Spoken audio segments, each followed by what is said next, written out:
جو شخص 52.5 تولہ چاندی، 7.5 تولہ سونا یا مال تجارت، سونا اور نقد پیسہ ملا کر 52.5 تولہ چاندی کے بقدر مال کا جو شخص مالک ہے، یہ شخص جو ہے صاحب نصاب ہے۔ البتہ 2 باتوں کا زکوٰۃ میں اور صدقۃ الفطر میں تھوڑا سا فرق ہے۔ وہ فرق یہ ہے، یہاں مال نامی ہو یا نامی نہ ہو، بہر صورت اگر ضرورت سے زائد ہے تو اس پر صدقۃ الفطر واجب ہے۔ البتہ زکوٰۃ میں وہ مال میں نمو ہونا چاہیے، بڑھنے والا مال ہونا چاہیے، تب جا کر وہاں پر زکوٰۃ فرض ہوتی ہے۔ بہرحال ہمارے ضرورت سے زائد جتنی چیزیں ہیں سب کا حساب لگا کر دیکھیں کہ اگر ہم 52.5 تولہ چاندی کے بقدر مال کے مالک ہے تو ہمارے اوپر صدقۃ الفطر واجب ہو جاتا ہے۔ صدقۃ الفطر باپ پر خود اپنے طرف سے اور اپنی نابالغ اولاد کی طرف سے نکالنا واجب ہے، لہذا خود کا نکالے اور اپنی نابالغ اولاد کی طرف سے بھی نکالے۔ بیوی کا اور بالغ اولاد کا نکالنا باپ پر اور شوہر پر فرض نہیں ہے۔ بالغ اولاد کی ذمہ داری خود اولاد پر ہے اور بیوی کی ذمہ داری خود بیوی پر ہے۔ البتہ اگر شوہر اپنے گھر کے ذمہ دار ہونے کے ناطے اپنے بیوی کی اور باپ اپنے تمام اولاد کی اگر نکال دے خوش دلی سے تو گنجائش ہے، نکال سکتا ہے، وہ ان سب کے طرف سے نکالنے کا مجاز ہے۔ اگر اسے ان سب کے طرف سے نکالنے کے اختیارات ہے اور وہ نکال سکتا ہے، لہذا بات یہ ہے، لیکن اس کے اوپر ذمہ داری نہیں ہے، ضروری نہیں ہے کہ بڑی اولاد کی اور بیوی کی بھی وہی نکالے۔ اگر یہ مسئلہ آپ اچھی طرح سمجھے ہیں تو بھائیو اپنے اپنے گھر میں اب جائزہ لیں۔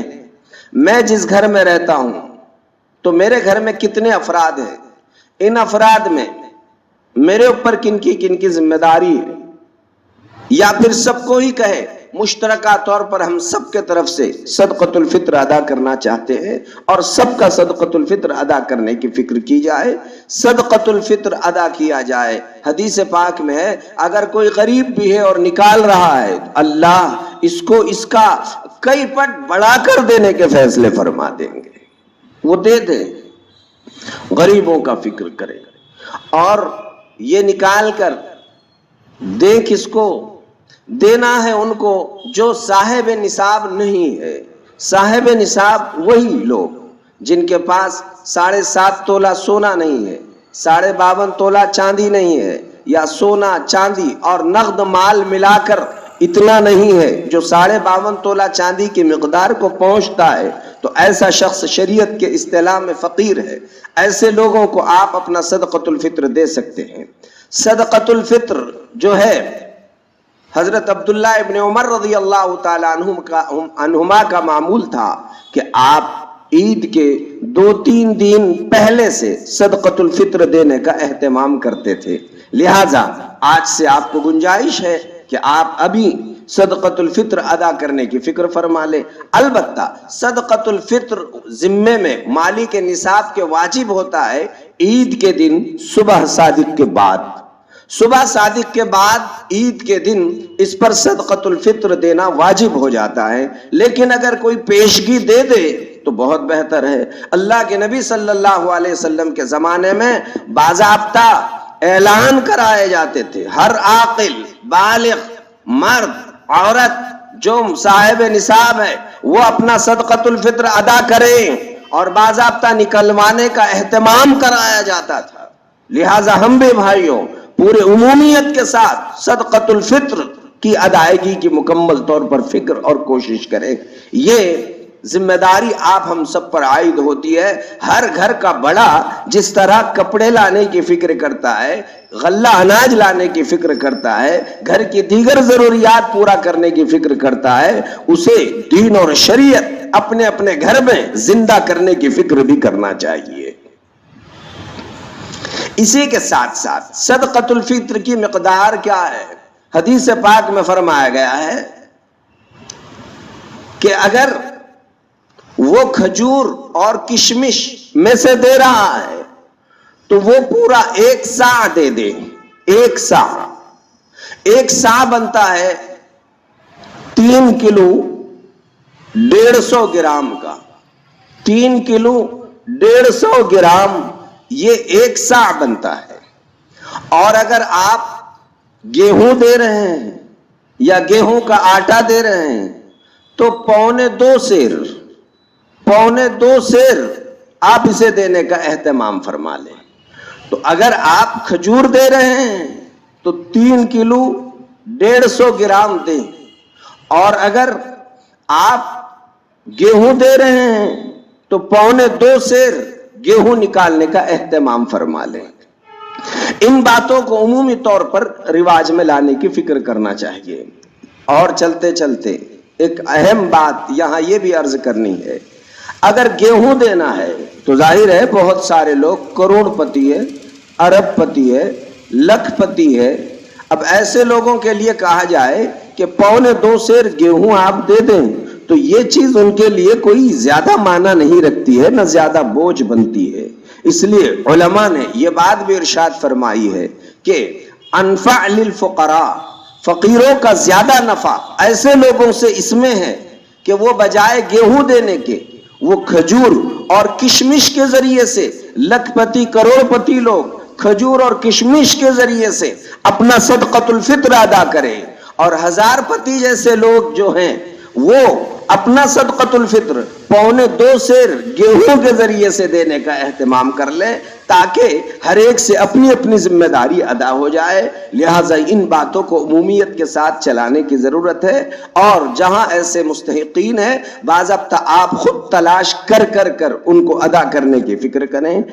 دینے میں بہتر یہ ہے کہ ہم اپنے رشتہ داروں کا انتخاب کریں اور اپنے رشتہ داروں میں اس کو تقسیم کر لیں. بس بات یہ ہے کہ ماں باپ ایک دوسرے کو نہیں دے سکتے ہیں، ماں باپ کو اولاد نہیں دے سکتی ہے، اولاد کو ماں باپ نہیں دے سکتے ہیں، میاں بیوی ایک دوسرے کو نہیں دے سکتے ہیں.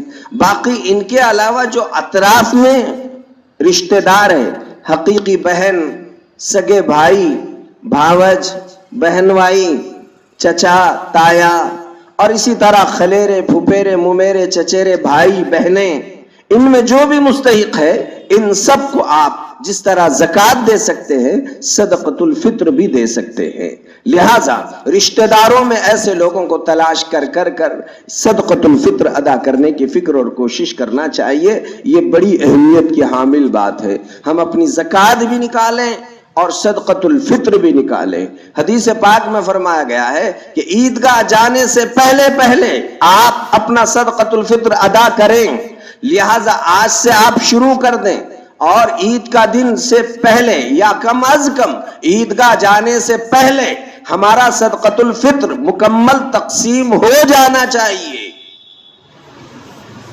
صدقۃ الفطر میں جہاں غلہ اور اناج دیا جاتا ہے اسی کے ساتھ ساتھ صدقۃ الفطر میں آپ اس کی رقومات بھی دے سکتے ہیں، اس کا پیسہ بھی دے سکتے ہیں. آپ درمیانی قسم کے گیہوں کا بھاؤ معلوم کر لیں کہ درمیانی قسم کا گیہوں مارکیٹ میں کیا بھاؤ چل رہا ہے. اگر مثال کے طور پر 20 روپے چل رہا ہے تو اس اعتبار سے 1.25 سیر گیہوں کے آپ قیمت مقرر کر لیں اور 1.25 سیر گیہوں کی قیمت آپ اس مناسبت سے نکال لیں. اسی لیے علماء نے بعض جگہ تو یہاں تک فرمایا کہ احتیاط اس میں ہے کہ آدمی فطرے میں اور اسی طریقے سے فدیے میں احتیاطاً پورے 2 کلو دے دے، یہ زیادہ افضل اور اچھا ہے. یہ انفع للفقراء ہے، فقیروں کا اس میں زیادہ فائدہ ہے. بہرحال آپ ان باتوں کی فکر فرما لیں اور ہم اپنا صدقۃ الفطر ادا کرنے کی مکمل فکر کر لیں. چھوٹے چھوٹے بچوں کا بھی صدقۃ الفطر ادا کرنا ہے. نابالغ بچے چاہے وہ جو عید کے دن صبح صادق سے پہلے جو بچے پیدا ہوئے ہیں ان کا بھی صدقۃ الفطر باپ کے ذمہ واجب ہے اور تمام نابالغ اولاد کا بھی صدقۃ الفطر باپ کے ذمہ واجب ہے. لہٰذا وہ اپنی ذمہ داری کو ادا کریں. رہا مسئلہ بیوی کا تو بیوی اپنے شوہر کو درخواست کر لے اور بڑے بیٹے بھی کہ بھئی ہمارا سب مشترک طور پر نکال دے. صدقۃ الفطر غریب غریبوں میں سب اکٹھا ایک فقیر کو بھی دیا جا سکتا ہے، روزانہ کا الگ الگ فقراء کو بھی دیا جا سکتا ہے، آپ جس طرح چاہے۔ بہرحال صدقۃ الفطر کو تقسیم کرنا یہ غریبوں میں اہم بات ہے۔ مسئلہ یہ ہے کہ غیر مسلم کو صدقۃ الفطر دیا جا سکتا ہے یا نہیں، یہ بات اچھی طرح یاد رکھے۔ صدقات فرض جو ہے، مثلا زکوٰۃ، نذر اور منت کا صدقہ، ان میں تو ضروری ہے کہ یہ مسلمان ہی کو دیا جائے۔ اگر آپ نے زکوٰۃ کسی غیر مسلم کو دی تو اس میں زکوٰۃ ادا نہیں ہوگی۔ البتہ صدقۃ الفطر کے بارے میں ائمہ کا اختلاف ہے، تاہم اگر کوئی غیر مسلم کو دے دے تب بھی صدقۃ الفطر ادا ہو جائے گا، چونکہ صدقہ فطر یہ فرض نہیں ہے، یہ واجب ہے اور وجوب میں گنجائش ہے۔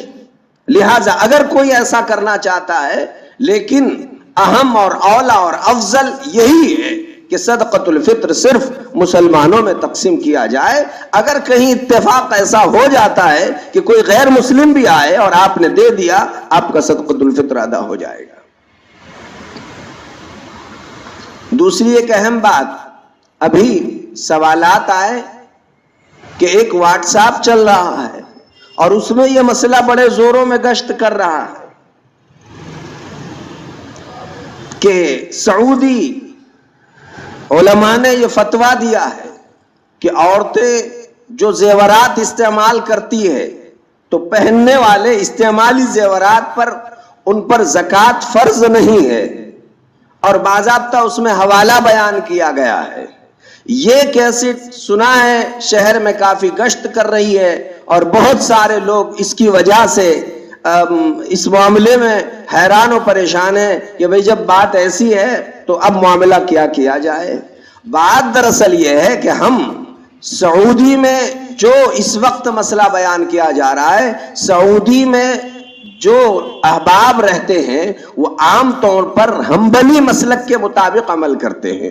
صبحی سحری کے پہلے میں مسئلہ دیکھ رہا تھا، مظاہر حق میں یہ حدیث ملی، اس میں اللہ کے نبی صلی اللہ علیہ وسلم نے عورتوں کو خطاب کر کے فرمایا، یا معاشر النساء، اے عورتوں کی جماعت، تم سونے کی زکوٰۃ نکالا کرو، چاہے وہ سونا تمہارے زیورات ہی کی شکل میں کیوں نہ ہو۔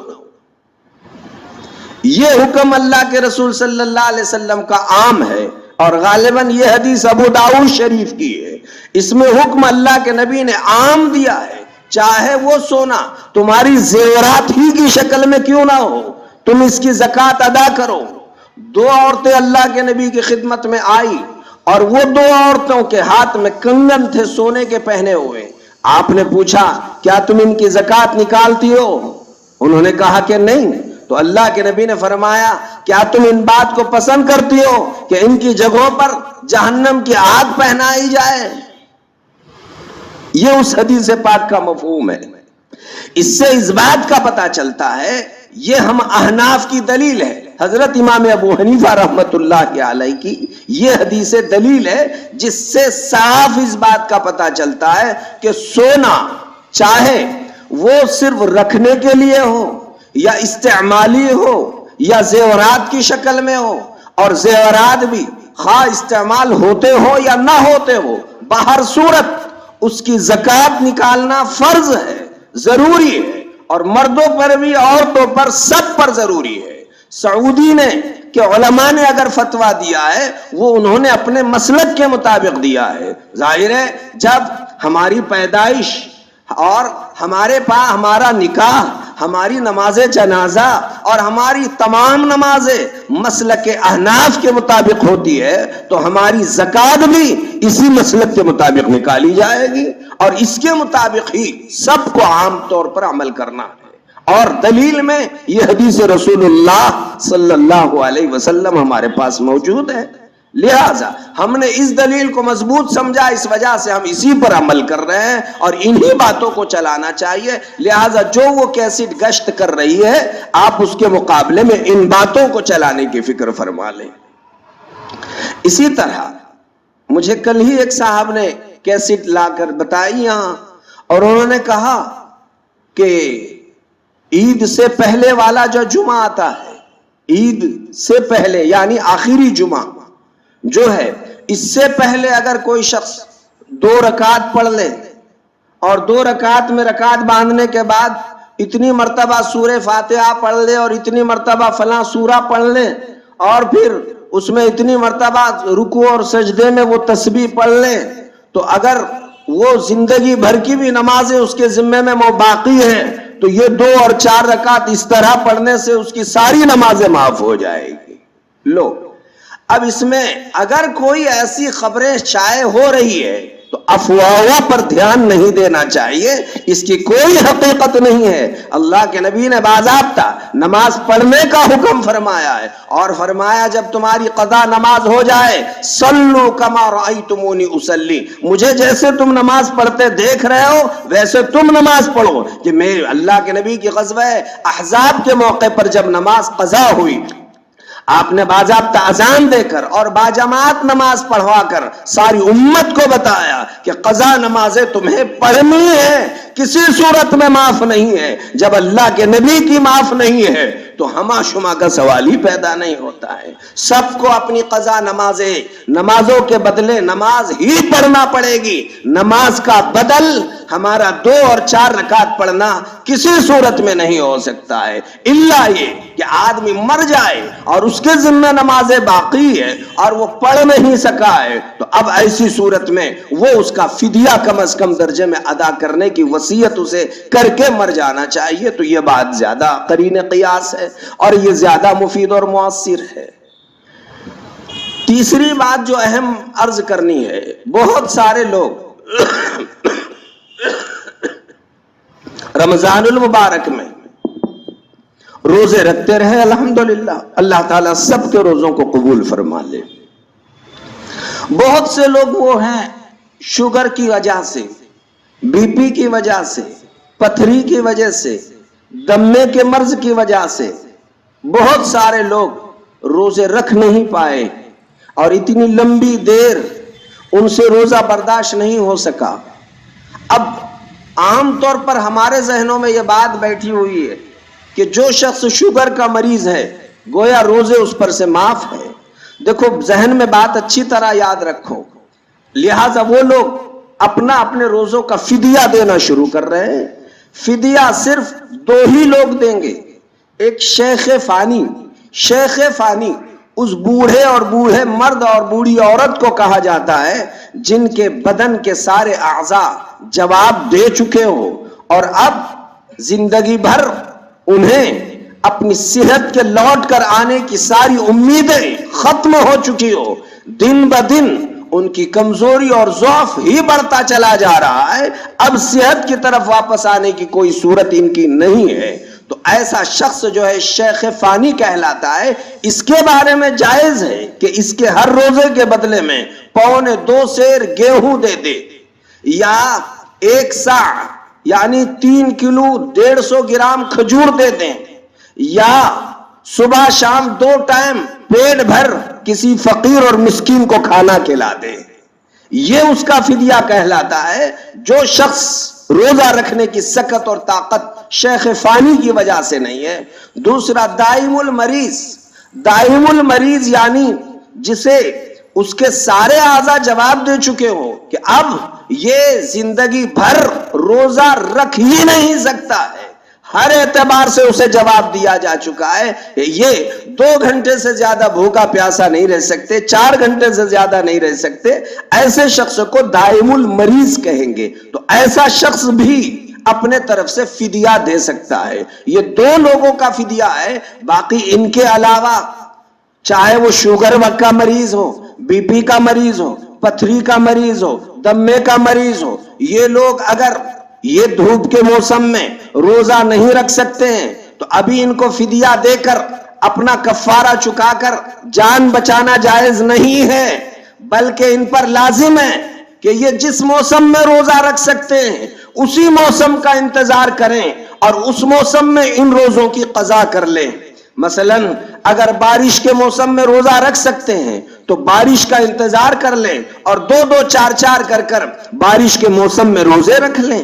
سردی کا انتظار کر لیں اور سردی کے موسم میں 2-2 4-4 روزے کر کے روزوں کی قضا کر لیں. مسلسل رکھنا ضروری نہیں، توڑ کر بھی رکھ سکتے ہیں. بہرحال جو لوگ روزہ رکھنے کی کسی بھی موسم میں زندگی میں موت سے پہلے سکت اور طاقت رکھتے ہیں، موت سے پہلے روزے کے بدلے انہیں روزہ ہی رکھنا پڑے گا. فدیہ دینے سے کام نہیں چلنے والا ہے. یہ بات اچھی طرح چلائی جائے. بتایا فدیہ کون دے. ہاں اب یہ دنوں میں نہیں رکھ سکتے ہیں تو اب انتظار کر لیں اور ان دنوں میں روزے رکھ لیں. اسی طرح سے بہت ساری وہ عورتیں جن کے روزے چھوٹ جاتے ہیں، آپ ہم سب کے ذمہ ہیں، ہم اپنی بیویوں کو، بیٹیوں کو، بہنوں کو پابند کریں، توجہ دلائیں کہ ہم تو نفل روزہ رکھ رہے ہیں.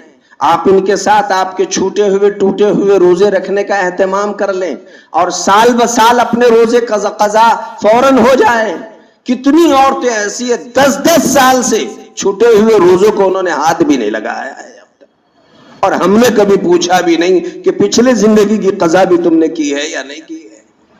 اس لیے فوراً، حتیٰ کہ ابھی آنے والے شوال کے 6 روزے رکھنے چاہیے. ٹھیک ہے وہ فرض نہیں، واجب نہیں، رکھنے والے ماشاءاللہ دونوں رکھ سکتے ہیں، بہت اچھا. لیکن کیا اچھا ہو جائے کہ جو عورتیں نہیں رکھتی ہیں ان کے لیے اس سے تو بہتر یہ ہے کہ شوہر شوال کے 6 روزوں کی نیت کر لے اور عورتیں اپنے چھوٹے ہوئے ٹوٹے ہوئے روزوں کی نیت کر لے اور دونوں کے بھی روزے ہو رہے ہیں. سال بھر میں ہر پیر اور جمعرات کو یہ روزے رکھنے کا اہتمام کیا جائے. بہرحال روزے رکھنے پڑیں گے. یہ روزے معاف نہیں ہے، نماز معاف ہے، اتنے دنوں کی نماز معاف ہے لیکن روزے معاف نہیں ہیں. اسی طرح سے بچے کو دودھ پلانے کی وجہ سے یا حمل کی تکلیف کی شدت کی وجہ سے یا بچہ ابھی نیا پیدا ہوا اس کی ولادت کی بنا پر ظاہر ہے کہ بہت ساری عورتیں روزہ نہیں رکھ پاتی ہے، تو ان پر بھی روزے معاف نہیں ہے. انہیں اپنے موت سے پہلے روزے کے بدلے روزے ہی رکھنے پڑیں گے. اور یہ شوہر ہے تو اپنی بیوی کی ذمہ داری اس پر ہے، باپ ہے تو بیٹی کی ذمہ داری ہے اور بھائی ہے تو بہنوں کی ذمہ داری ہے. لہذا اپنے گھر میں ان سارے مسائل کو بتانے کا اہتمام کریں تاکہ وہ اس شان کے ساتھ اپنا یہ عمل کر لیں. چوتھا اہم مسئلہ جو عرض کرنا ہے وہ ہے عید الفطر. ابھی عید الفطر الحمدللہ آ رہی ہے. عید کے دن اللہ کے پیارے حبیب صلی اللہ علیہ وسلم کی چند سنتیں ہیں، اس پر عمل کر لیں. ہم لوگ کپڑے بنانے میں مصروف ہیں، مردوں کے عورتوں کے.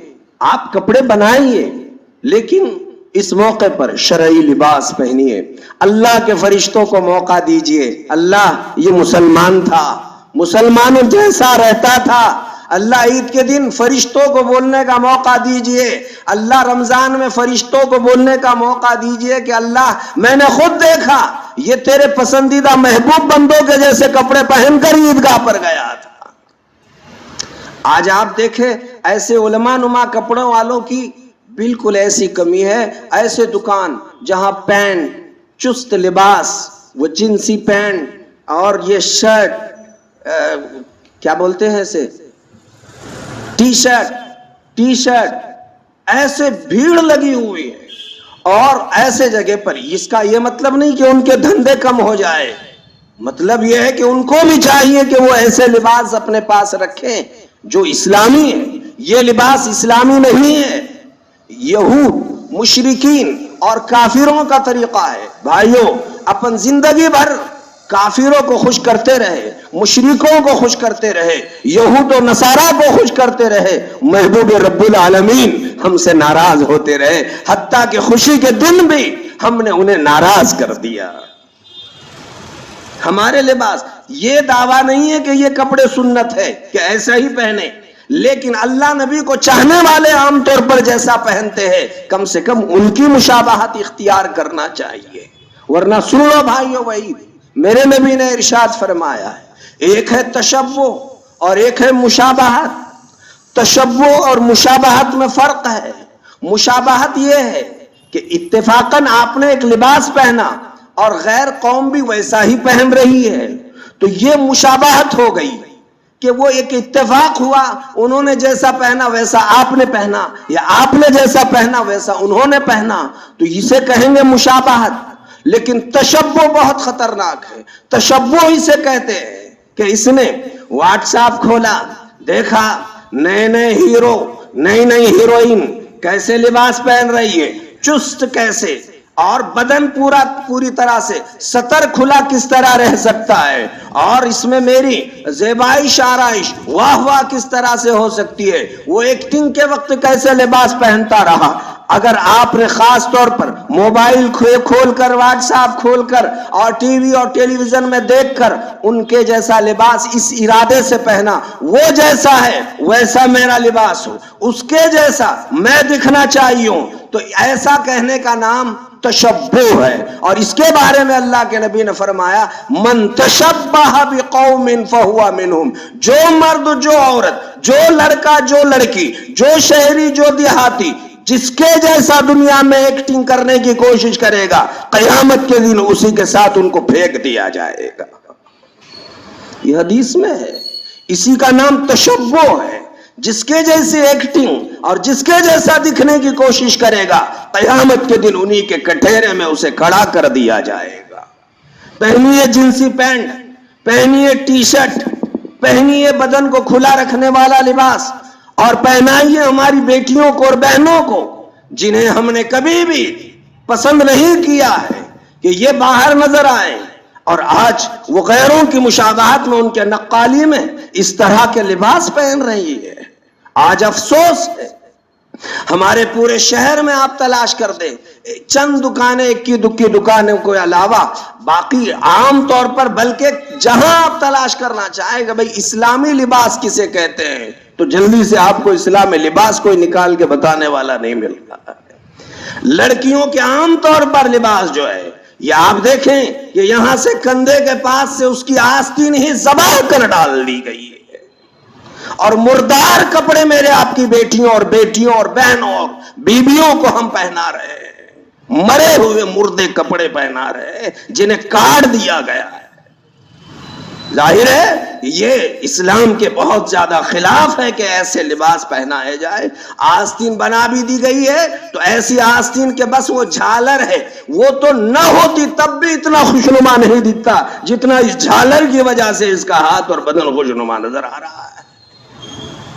ہم صاف طور پر معاشرے کے منہ میں منہ توڑ یہ مار دیں اور انہیں بتا دیں یہ اسلامی شریعت کے خلاف ہے، اور ایسے لباس نہیں پہنے جائیں گے، شریعت اور سنت کے خلاف ہے. اگر بیٹیوں کو لائیں تو انہیں پابند کر دیں، وہ باضابطہ یہاں آستین بنا لیں، اور پھر برقع بھی ایسے سادے سیدھے برقع استعمال کر لے. یہ پہننا نہ پہننا دونوں برابر ہے، یہ غلط بات ہے. اس لیے میں نے جو حدیث سنائی آپ کو وہ ذہن میں رکھیے، من تشبہ بقوم فہو منہم. جس کی ایکٹنگ مارے گا، قیامت کے دن اسی کے ساتھ اسے پھینک دیا جائے گا. اب پتہ چلیں گے کس کے ساتھ رہنا ہے. لباس میں یہ بات. دوسری بات، عید کی تیاری میں ہماری تیاری ایسی ہوتی ہے، لوگ کہاں کہاں کی تیاری کر رہے ہیں. یہ بال بنانے جا رہے ہیں، انگریزی بال. انگریزی بالوں کی ایک ہوا چلی ہوئی ہے. اور پہلے تو مہندی اوندی لگاتے تھے وہ بوڑھے یا جن کے بال سفید ہو گئے. اب تو نوجوان کالے بال سے ماں کے پیٹ سے پیدا ہوئے، تب بھی پہلے گاڑیوں کو جن سے کلر دیا جاتا تھا، سنا کہ ایسے کلر اب ان کے بالوں کو حجاموں کے پاس دیے جا رہے ہیں، اور وہاں نمبر لائن لگا کے یہ اپنے بالوں کو وہ لال پیلے کرنے میں مصروف ہے. یہ تو بالکل تغییر خلق اللہ ہے. اللہ نے جس صفت پر پیدا کیا ہے، یہ وہاں جا کر خامخواہ میں اپنے اندر تبدیلیاں پیدا کر رہے ہیں. صرف لال مہندی لگانے کی گنجائش اور اجازت ہے، وہ بھی ایسے جن کے بال سفید نظر آ رہے ہیں. اور ٹھیک ہے یہ لوگ استعمال کریں، بلکہ کرنا چاہیے، اس میں کوئی حرج نہیں ہے. لیکن یہ جو نوجوانوں میں مہم چل رہی ہے غلط بات ہے. دوسری بات، بالوں کی کٹائی یہ کانوں کے پاس کن پٹی کے پاس چھوٹے چھوٹے بال اور بیچ میں خوب بڑے بڑے بال رکھ کر گویا یہ اللہ کے فرشتوں کو موقع دے رہے ہیں کہ ارے ہمارے بال مٹھی میں پکڑ کر جیسا چاہے آپ جہنم میں پھینک سکتے ہیں ہم کو، اس لیے اوپر کے بال تمہارے لیے چھوڑ کے رکھے اور باقی کے بال کاٹ دیے۔ بالکل قطعی بال ایسے کاٹنا اسلام میں حرام ہے، جائز نہیں ہے۔ جو نوجوان ایسا کر چکے ہیں وہ دوبارہ اپنے بالوں کی اصلاح بھی کر لے اور اللہ کے دربار میں توبہ بھی کر لے۔ ایسے بال کاٹنا اسلام میں جائز نہیں ہے۔ اس بات کو خوب جم کے چلانے کی فکر کیجئے۔ ہمارے نوجوانوں میں نئی نسلوں کی فکر ہے بھائیوں کہ آج یہ اس طرح کا ماحول قائم ہوتا چلا جا رہا ہے۔ اسی کے ساتھ ساتھ عیدگاہ جانے سے پہلے غسل کرنا چاہیے۔ کپڑوں میں نئے کپڑے پہننا ضروری نہیں ہے، آپ صاف شفاف کپڑے پہن لے بس کافی ہے۔ نئے کپڑے بناتے ہیں بہت اچھی چیز ہے، بنانا چاہیے۔ اللہ کے نبی صلی اللہ علیہ وسلم سے دونوں طرح کی بات ثابت ہے، صاف شفاف کپڑے پہنے۔ ہمارے یہاں ایک رواج ہے، بہت سارے گھرانوں میں کچھ حادثات ہوتے ہیں، مثلا کسی کے یہاں دادا دادی کا انتقال ہوا، ماں باپ کا انتقال ہوا، اس سال کسی کا انتقال ہو گیا، پورا گھر سوگوار رہتا ہے، غم میں رہتا ہے، اور وہ لوگ نہ عید مناتے ہیں نہ نئے کپڑے پہنتے ہیں۔ اللہ کے نبی صلی اللہ علیہ وسلم نے ارشاد فرمایا ہے، بخاری شریف کی روایت ہے، لا يحل لامرئ مسلم ان تحد على میت فوق ثلاث، یہ بخاری شریف کی روایت ہے کہ جو شخص اللہ اور اس کے رسول پر ایمان رکھتا ہے، ایسے مرد اور عورت میں سے کسی کے لیے حلال نہیں ہے کہ 3 دن سے زیادہ غم منائے۔ اب ان کے انتقال کو 4 5 مہینے ہو گئے ہیں اور اب تک ہم اپنے گھر میں عید بھی نہیں منا رہے، نئے کپڑے نہیں پہن رہے ہیں، ایسے لوگ گناہگار ہیں۔ اگر یہ غم کی بنا پر کر رہے ہیں تو یہ گناہ ہے، سوگ منانا جائز نہیں ہے۔ ہاں مگر عورت جو عدت کی حالت میں ہے اور ابھی 4 مہینے 10 دن اس کے نہیں ہوئے ہیں تو اس کو نئے کپڑے نہیں پہنانا چاہیے، وہ عورت اپنے سادے ہی کپڑے میں رہے گی، باقی عید کے دن کی ساری چیزیں کھا پی سکتے ہیں، بنا سکتے ہیں، کھلا پلا سکتے ہیں۔ لہٰذا یہ غم منانے والی یہ جو ایک رسم چل رہی ہے اسے توڑ دینا چاہیے، یہ غلط طریقہ ہے۔ آپ اچھے کپڑے پہنیے، مرحوم کے لیے ایصال ثواب کیجئے، ان کے لیے دعائیں مغفرت کرتے رہیے۔ اگر آپ زیارت کرنا چاہتے ہیں ان کے قبر کی زیارت کیجئے، جائیے، کوئی حرج کی بات نہیں ہے، لیکن اس کا سوگ اور غم کب تک بھی مناتے بیٹھے اس کی اجازت اسلام میں نہیں ہے۔ عید کے دن غسل کر لیں، اچھے کپڑے پہنیں، مسواک کر لیں، سب مسواک لا لیں، مردوں کے لیے عورتوں کے لیے سب اہتمام کریں گے بھائی، سب کے پاس مسواک رہنا چاہیے، خوشبو لگا لیں، عطریات سب کے پاس رہنا چاہیے اور سب نے عطر استعمال کرنا چاہیے۔ تو مسواک ہو، خوشبو اور عطر ہو، یہ ہم لگائے، اور اپنے گھر سے نکلنے سے پہلے کوئی میٹھی چیز کھا کر نکلے، 3 کھجور 5 کھجور، شیر خورما پی کے جائیے، گلگلے کھا کر جائیے، کوئی حرج کی بات نہیں ہے، یہ کھاتے ہوئے چلے جائیے آپ۔ اور پھر جب چلنے لگے عیدگاہ جائیے، عید کی نماز عیدگاہ میں پڑھنا سنت مؤکدہ ہے۔ رات ہی میں رمضان کیسے گزارے، حضرت مولانا ندیم الواجدی کی کتاب ہے، اس میں دیکھ رہا تھا، انہوں نے لکھا کہ سال بہ سال ہر سال جو شخص بغیر کسی عذر کے مسجدوں ہی میں نماز پڑھنے کا اہتمام بغیر عذر کے کر رہا ہے، ایسے لوگ گناہگار ہیں۔ حضرت نے کتاب میں ایسا لکھا ہے۔ عید کی نماز عیدگاہ میں پڑھنا سنت مؤکدہ ہے۔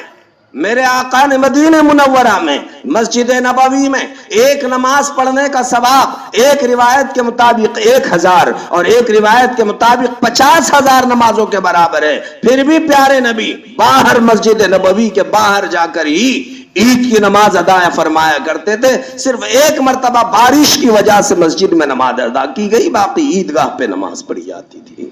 ہمارے یہاں دونوں طرف عیدگاہ ہے اور دونوں طرف مسجدوں اہتمام ہوتا ہے. آپ وقت معلوم کریں اور عیدگاہوں پر پہنچنے کا اہتمام کریں. عیدگاہ پر جا کر سب عیدگاہ پر جائیں گے انشاءاللہ. اور جن مسجدوں میں ہو رہی ہے یہ مسجدوں میں شروع کرنے والوں کو شرمندہ ہونا چاہیے کہ ہمارے یہاں 5-25 لوگوں نے بھی نماز نہیں پڑھی ہے. یہ اور بات ہے کہ ہم وہاں پڑھ کر ان کو بھی خوش کر رہے ہیں. یہ غلط طریقہ ہو رہا ہے. مسجد عید کی نماز عیدگاہ میں جا کر نماز پڑھنا چاہیے. جاتے وقت پیدل جانے کی کوشش کرنا چاہیے, سواریوں پر نہیں, پیدل جانا چاہیے. لیکن چونکہ آج کل کے عیدگاہ بھی بہت لمبے ہیں تو ٹھیک ہے, کچھ دیر تک آپ سواری پر جائیں اور پھر کچھ دیر آپ پیدل چلنے کی فکر کریں. چلتے وقت عیدگاہ جاتے وقت تکبیر تشریق, اللہ اکبر لا الہ الا اللہ واللہ اکبر وللہ الحمد, یہ تکبیر گنگناتے ہوئے جانا چاہیے. آہستہ آہستہ تکبیر پڑھتے ہوئے آپ عیدگاہ جائیں اور عیدگاہ جانے کے بعد وہاں پر جو ہے آپ عیدگاہ تک تکبیر پڑھتے جائیں. عیدگاہ میں جانے کے بعد آپ وہاں پر بس بیٹھ جائیں, خطبہ وغیرہ سن لیں. عید کے دن عید کی نماز سے پہلے اشراق, چاشت, نفل, کسی عنوان کی کوئی نفل نماز پڑھنا جائز نہیں ہے. نہ مردوں کو نہ عورتوں کو, نہ گھروں میں پڑھی جائے, نہ مسجد میں پڑھی جائے, نہ عیدگاہ میں پڑھی جائے. فجر کی نماز اور فجر کی نماز کے بعد اب ڈائریکٹ عید کی نماز. عورتوں کے لیے بھی یہی سب احکامات ہے جو مردوں کے لیے ہے. عورتوں پر جمعہ اور عید کی نماز واجب نہیں ہے. جمعہ کے دن بھی عورتوں پر ظہر ہی کی نماز ہے. البتہ عید کے دن انہیں بھی زیبائش آرائش شریعت اور سنت کے مطابق کرنا عورتوں پر بھی سنت ہے. انہوں نے بھی یہ سب کرنا چاہیے شریعت کے حدود میں رہ کر, وہ بھی یہ سارے کام کرے گی. البتہ عورت عید کی نماز پڑھنے کے لیے عیدگاہ نہیں جائے گی چونکہ یہ فتنوں کا دور ہے. امن یہاں پر نہیں ہے اور نہ ہی ہمارے یہاں ایسے انتظامات ہے. حرمین شریفین میں انتظامات ہے, وہاں عورتیں پڑھتی ہے تو جہاں انتظامات ہے وہاں پڑھ رہی ہے. ہمارے یہاں نہ چونکہ انتظام ہو سکتے ہیں اور نہ ہی یہاں پر ایسا امن کی توقع کی جا سکتی ہے, اس وجہ سے ہمارے یہاں عیدگاہ پر عورتیں نہیں جائیں گی اور نہ ہی عورت کے لیے عید کی نماز ہے. البتہ اس دن اگر وہ نماز پڑھنا ہی چاہتی ہے تو اسے جب پتا چلے کہ عید کی نماز عیدگاہ میں ہو چکی ہے, اس کے بعد وہ 2 رکعت صلاۃ الشکر پڑھ سکتی ہے اپنے گھر میں کہ اللہ آج کا مبارک آپ نے دن عطا فرمایا, لہٰذا اپنے طور پر 2 رکعت صلاۃ الشکر عورت اپنے گھر میں ادا کر سکتی ہے. لیکن مردوں کی عید کے نماز کے بعد, اس سے پہلے نہیں, نہ اشراق نہ چاشت نہ کوئی نفل نماز عورت کے لیے, مردوں کے لیے بھی نہیں عورتوں کے لیے بھی نہیں ہے. البتہ عید کی نماز جب آپ پڑھ لیں تو آپ بعد میں آ کر مسجد میں گھر میں آپ پھر پڑھتے رہیے آپ کو جو نوافل پڑھنی ہے. ایک راستے سے عیدگاہ جائے اور دوسرے راستے سے آئے, ایک ہی راستے سے نہیں جانا اور آنا چاہیے بلکہ راستہ بدل کر آنا چاہیے. اس کی بہت ساری حکمتیں مصلحتیں اپنی جگہ پر مذکور ہے. بہرحال سنت کے مطابق عید کا دن بھی ہم سب کے سب گزارنے کی فکر کریں گے انشاءاللہ, اور اس دن ایسا سما بنائیں گے کہ ہر ایک کے چہرے سے, سیرت سے, صورت سے صرف بھائیوں سرما عطر پھولیر نہیں بلکہ سنت رسول اللہ کا نور ٹپک رہا ہو. ہم اس کی فکر کریں گے انشاءاللہ. اور یہودیت اور نصرانیت اور مشرکیت اس کا مکمل طور پر تردید کر کر ہم یہ بتائیں گے کہ اگر اللہ 1000 سال زندگی عطا فرما دے تب بھی ہم شرک اور کفر کے ماحول میں توحید اور رسول اللہ صلی اللہ علیہ وسلم کی سنتوں کے علم کو بلند کر کے اور زندہ کر کے بتائیں گے انشاءاللہ. اور یہ ساری زمین جو کفر اور شرک سے بہت سارے حصے بھرے ہیں, ہمارے تکبیر تشریق اور لا الہ الا اللہ اور کثرت سے تیسرا اور چوتھا کلمہ پڑھنے کی برکت سے انشاءاللہ یہ ساری زمین یہ اسلامی نور سے بھر جائے گی انشاءاللہ. آپ اس درد کے ساتھ پڑھیں. میرے آقا نے اسی لئے فرمایا زینوا اعیادکم بقول لا الہ الا اللہ. لوگوں جیسے تم نے تمہارے گھر کو کلر دے کر بارونق بنایا، تمہارے بدن کو نئے کپڑوں سے بارونق بنایا، اور تمہارے برتنوں کو نئی نئی غذاؤں سے بارونق بنایا، تم ہمارے عیدوں کو اللہ کے ذکر سے بارونق بنانے کی فکر کرو. ذکر اللہ کریں گے بھائی. ویسے بھی رمضان المبارک میں کثرت سے اور ان دنوں میں کثرت سے لا الہ الا اللہ، لا الہ الا اللہ، لا الہ الا اللہ کی کثرت ہونا چاہیے. استغفر اللہ کی کثرت ہونی چاہیے. دعاؤں کا اہتمام ہونا چاہیے. فکر کرو بھائیو، بہت اچھا موقع اللہ نے دیا. اور جیسے میں نے بات عرض کیا، ان دنوں میں اللہ آسمان سے سونا برسا رہا ہے اور غافل لوگ کہہ رہے نہیں، زمین کے پتھر ہی چننا ہمارے لیے کافی ہے. وہ اس کی نادانی ہے، اس کی جھولی بڑی تنگ ہے جس میں پتھر بھر کے لے جا رہا ہے. ارے جھولی بڑی بنا دے جس میں اللہ کی رحمتوں کا نور بھرا جا رہا ہو. اللہ تعالیٰ یہ سعادت عظمیٰ سے ہم سب کو خوب مالا مال فرما دے. چونکہ شب قدر سنیچر کے دن یعنی کل شام کو ہوگی، اور انشاءاللہ پھر بہت ساری وہ چیزیں جو شب قدر کیسی ہونی چاہیے اور اس سے متعلقات انشاءاللہ وہ شب قدر ہی کی رات میں بیان کیا جائے گا. آپ شب قدر ہے بولے تو یہ تو تمام طاقراتوں کو عبادت کا میدان بنانا چاہیے، لیکن اس میں ایک یہ بھی رات میں عام طور پر لوگ جمع ہو جاتے ہیں تو ان کو سمجھانے کے لیے کچھ وعظ و نصیحت کی جاتی ہے. باقی تو ہمیں پورے ہر دن شب قدر جیسے گزارنے کی فکر کرنی ہے انشاءاللہ. اللہ سب کو عمل کی توفیق عطا فرمائے. وآخر دعوانا ان الحمدللہ رب العالمین.